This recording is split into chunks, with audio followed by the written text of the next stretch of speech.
अफगानिस्तान में जो कुछ हो रहा है उसको लेकर सबसे गंभीर सवाल अमेरिका पर हैं। अमेरिकी रोल पर दुनिया सवाल उठा रही है, लेकिन बाइडेन अपने रुख को जस्टिफाई कर रहे हैं। अमेरिकी विदेश मंत्रालय के प्रवक्ता जेड तरार हमारे साथ जुड़ रहे हैं। उनसे बातचीत शुरू करने से पहले उन सवालों पर गौर कर लेना जरूरी है जिनका उत्तर अमेरिका को देना ही होगा। तालिबान को लेकर अमेरिका क्या सिर्फ वेट एंड वॉच की पोजीशन में रहेगा? जुल्म ज्यादती की तस्वीर क्या अमेरिका को दिखाई नहीं पड़ रही? क्या ऐसी आतंकी कैबिनेट के भरोसे अफगानिस्तान को छोड़ा जा सकता है? क्या इसी दिन के लिए अमेरिका ने 20 साल तक पानी की तरह पैसा बहाया, कई जवानों की शहादत दी? पाकिस्तान और चीन की घुसपैठ पर क्या अमेरिका मौन बना रहेगा? लोकतंत्र के लिए लड़ने वाला अमेरिका क्या हथियार डाल चुका है? क्या अमेरिका तालिबान की वजह से सुपर पावर की इमेज गंवाने की कगार पर है? ये अहम सवाल हैं। जेड तरार हमारे साथ जुड़ रहे हैं। सबसे पहले जेड, आपका स्वागत करता हूं मैं। और ये बहुत गंभीर सवाल हैं और पूरी दुनिया इन सवालों के जवाब के लिए अमेरिका की तरफ देख रही है। सबसे ज्यादा जरूरी सवाल, इस समय अमेरिका अपने रोल को कैसे देख रहा है? क्या सिर्फ वेट एंड वॉच की भूमिका में है वो? जी Dinesh ji, it's always a pleasure. देखिए, नहीं, बिल्कुल वेट एंड वॉच का हमारी पॉलिसी नहीं है इस वक्त अफगानिस्तान में, ख़ास तौर पर इस वक्त, बल्कि चंद घंटे पहले शायद हमारे विदेश मंत्रालय जर्मनी में थे और वहाँ पे 22 नेशंस के साथ नेटो में भी शामिल किया उन्होंने। एक मिनिस्ट्रियल के ज़रिए उन्होंने एक बहुत महत्वपूर्ण बयान किया है। हमें इस वक्त जो टॉप प्रायोरिटी है वो ये है कि हम चाहते हैं कि जितने भी चार्टर फ्लाइट्स हैं इस वक्त अफ़गानिस्तान में, और इन चार्टर फ्लाइट्स में जिन्होंने जो भी लोग हैं जो अफ़गानिस्तान से जाना चाहते हैं, हम चाहते हैं कि तालिबान इस वक्त फौरी तौर पर उन फ्लाइट्स को जाने दे, उनकी इजाज़त हो, ताकि वो टेक ऑफ करके अफ़गानिस्तान से निकल सके। दूसरी बात यह है कि हमारे सेक्रेटरी ब्लिंकन ने बहुत स्पष्ट तरीके से ये कहा है जर्मनी में कि हम बहुत करीब से देख रहे हैं, सिर्फ हम नहीं, पूरी इंटरनेशनल कम्युनिटी बहुत करीब से देख रहे हैं अफ़गानिस्तान को। तालिबान ने वादा किया है कि तालिबान की यानी कि अफ़गानिस्तान का जो टेरिटरी है वो कभी भी टेररिस्ट का अड्डा नहीं बनेगा। तो हम इन वादों का जो हकीकत है, जो ऑन द ग्राउंड रियलिटी है, वो बहुत करीब से देख रहे हैं। और ये भी है कि इस वक्त हमारी एनालिसिस के मुताबिक 50% जो अफ़गानिस्तान के लोग हैं उनको ह्यूमैनिटेरियन असिस्टेंस की ज़रूरत है, और हम चाहते हैं कि इंटरनेशनल कम्युनिटी जल्द से जल्द इस ह्यूमैनिटेरियन असिस्टेंस अफगानिस्तान तक पहुंचा सके। जी, मेरा दूसरा सवाल यह है जेड तरार साहब कि आप पर दोहा समझौते के उल्लंघन का आरोप लग रहा है, तालिबान लगा रहा है। हक्कानी नेटवर्क को लेकर आपने जो बातें कही हैं वो उससे कतई गवारा नहीं, विरोध किया जा रहा है। देखिए, आपने एक बहुत महत्वपूर्ण सवाल पूछा है। देखिए, इस वक्त जो हकीकत है, जो एक्शंस आ रहे हैं काबुल से, वो हम बहुत करीब से देख रहे हैं अपने एलाइज के साथ, और जो आने वाले दिनों में जो हम एक्शंस देखेंगे तालिबान से, उसके मुताबिक फिर हम अपने अगले स्टेप्स और फैसले लेंगे। ब्रिक्स की मीटिंग होने वाली है, भारत अध्यक्षता कर रहा है। भारत की भूमिका आप कैसे देखते हैं, क्या देखते हैं मौजूदा परिदृश्य में? और ब्रिक्स को लेकर आपकी क्या एंटिसिपेशंस और क्या होप्स हैं आपकी? जी, देखिए, इस वक्त तो शायद इसमें कोई शक नहीं है कि इंडिया का एक जो किरदार है पूरी दुनिया में, वो बहुत महत्वपूर्ण है। और अगर हम सिर्फ एक मिसाल ले लें, जो बहुत बेशुमार सवाल हैं और मिसाल हैं, लेकिन सिर्फ एक हम मिसाल ले लें, वो है क्लाइमेट चेंज। इंडिया के बग़ैर और इंडिया के लीडरशिप के बग़ैर क्लाइमेट चेंज पर हम कभी भी काबू नहीं ला सकते। तो अगर हम सिर्फ एक ये छोटा सा एग्जांपल ले लें तो हम समझ सकते हैं कि इंडिया का रोल बहुत इम्पोर्टेंट है। और अगर हम रीजन में देखें तो क्वाड के ज़रिए इंडिया का बहुत इम्पोर्टेंट रोल है इंडो पैसिफिक में, क्योंकि हम चाहते हैं कि एक स्पष्ट और मुक्त इंडो पैसिफिक को यकीनी बना सके। तो इंडिया के बगैर ये नहीं हो सकता। इसलिए हमारे अमेरिका इंडिया ताल्लुकात इतने मजबूत हैं और हम मुसलसल कांटेक्ट में हैं, राब्ते में हैं। और बिल्कुल उम्मीद यही है कि आने वाले दिनों में ऐसा ही होगा। जो हम चाहते हैं जैसे वो आपने सुना ही है, नवंबर में यहाँ यूके में ग्लासगो में कॉप 26 आ रहा है, और हम चाहते हैं कि सिर्फ इंडिया नहीं बल्कि पूरी दुनिया मिलकर एक ऐसा एम्बिशियस क्लाइमेट टारगेट को यकीनी बनाएं ताकि हम जो सूरत हम देख रहे हैं पूरी दुनिया में वो फ्यूचर में हम उसको अवॉइड कर सकें। क्लाइमेट चेंज प्रायोरिटी जाहिर है पूरी दुनिया की है, लेकिन मुझे लगता है कि इस समय टेररिज्म उससे कहीं नीचे नहीं है बल्कि बराबर खड़ा हुआ है। ज़्यादा इम्पेंडिंग थ्रेट हम लोगों को लगता है। मैं आपसे ये भी जानना चाहता हूँ, हालांकि ये होता है कि जो जितनी जिम्मेदार कंट्री होती है उससे और ज़्यादा जिम्मेदारी और अच्छे व्यवहार और बर्ताव की उम्मीद पूरी दुनिया करती है, लेकिन उसका क्या जो इस पूरी दुनिया में ख़तरा बनकर मंडरा रहा है। आपने ही कहा था, और ये अगस्त के आखिरी दिनों की बात है जब आपने ये उम्मीद जाहिर की थी कि पाकिस्तान अपनी भूमिका बड़े सकारात्मक रूप से निभाएगा। क्या निभा रहा है पाकिस्तान?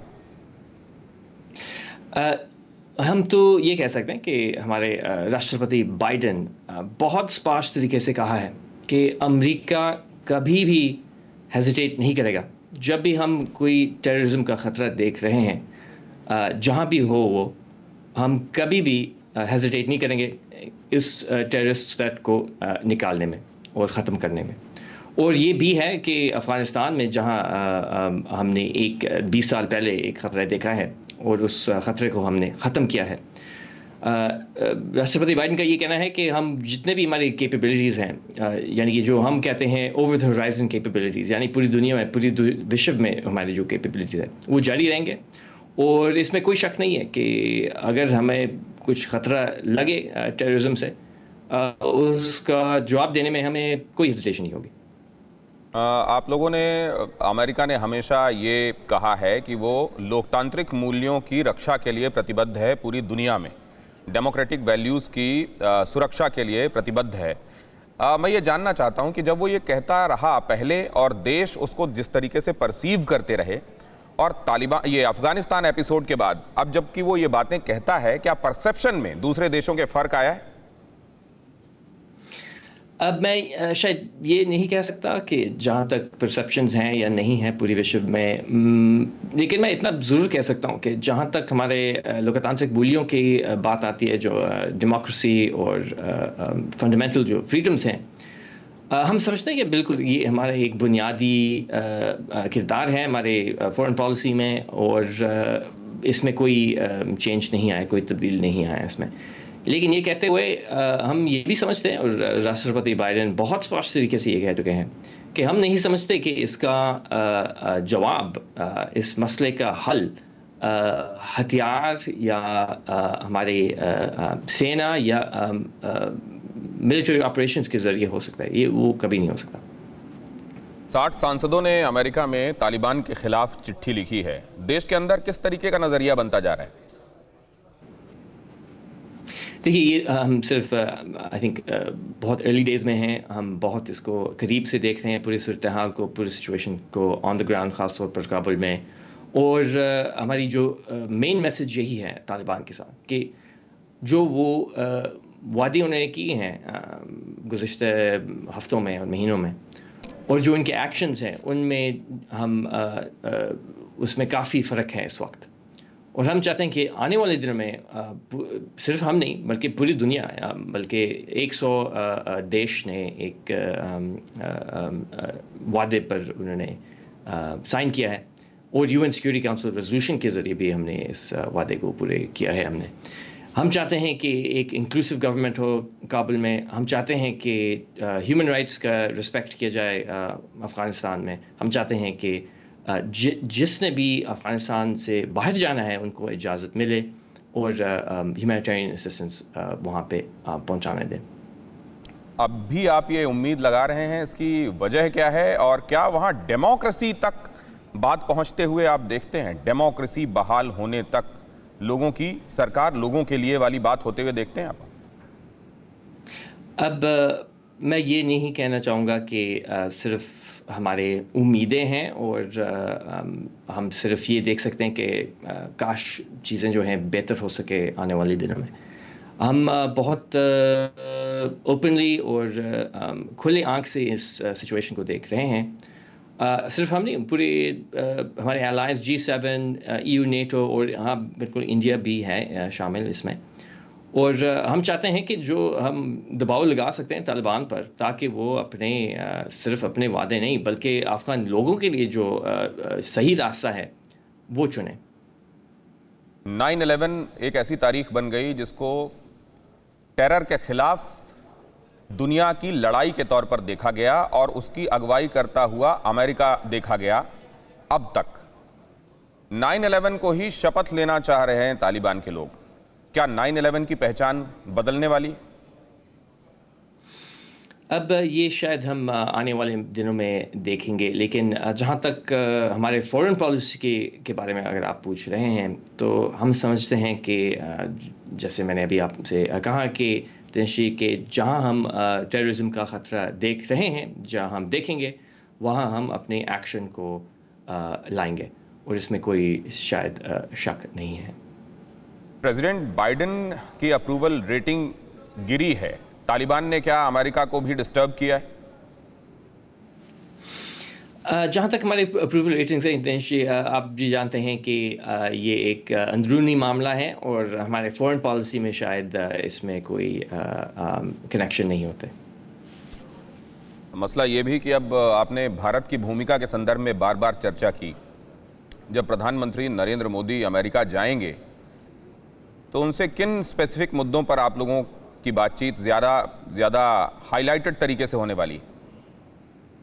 जी, मैं बहुत डिटेल में नहीं कहना चाहूँगा, क्योंकि इस वक्त हमारी जो एजेंडा है वो हम दोनों देशों के बीच इस वक्त जारी है। लेकिन मैं इतना ज़रूर कह सकता हूँ कि जो हमारे प्रायोरिटीज़ हैं और रह चुके हैं और आप भी सुन चुके हैं सालों से, वही हैं।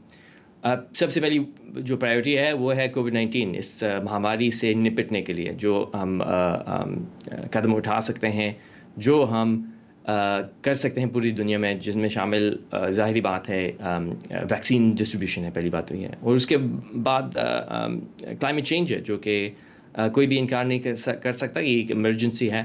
और बल्कि अगर आपने राष्ट्रपति बाइडेन के जो पिछले दिनों में उन्होंने जो ऐलान किया है, वो सब क्लाइमेट चेंज पे थे।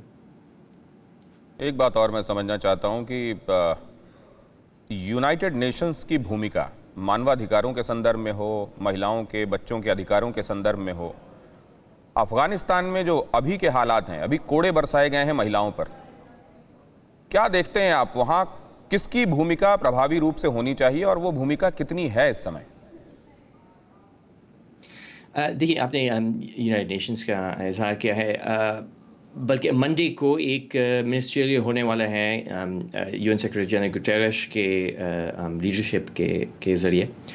और हम समझते हैं कि बिल्कुल एक यूनाइटेड नेशंस का एक बहुत बड़ा किरदार है अफ़गानिस्तान में, ख़ास तौर पर ह्यूमैनिटेरियन असिस्टेंस के ज़रिए। तो हम चाहते हैं कि यूएन का जो रोल है वो बहुत इम्पोर्टेंट हो।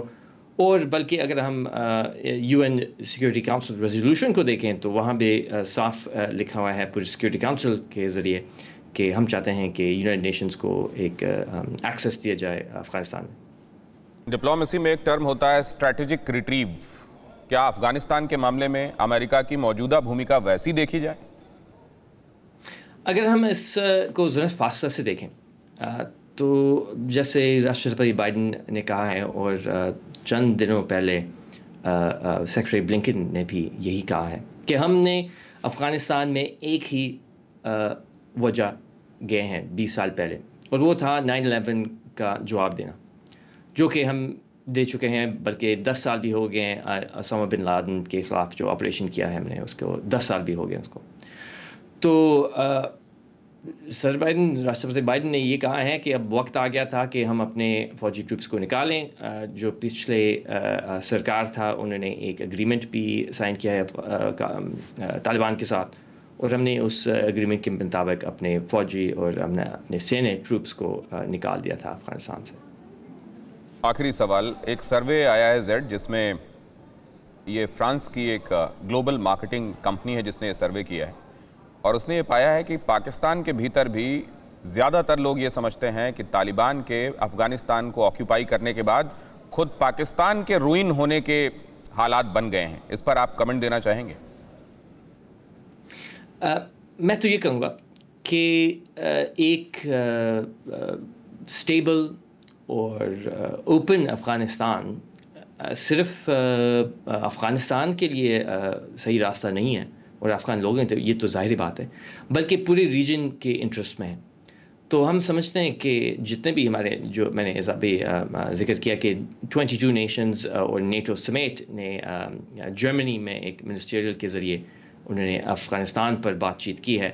तो हम समझते हैं जितने भी हमारे जो 22 नेशंस हैं उनका भी इंटरेस्ट है एक मुक्त और स्टेबल अफ़गानिस्तान को देखना। बहुत बहुत शुक्रिया Z, you really have been generous enough with your time to TV9 Bharatvarsh. आपका बहुत धन्यवाद। न्यूज़ टॉप 9 रोज सुबह 7 बजे और शाम 7 बजे सिर्फ TV9 भारतवर्ष पर।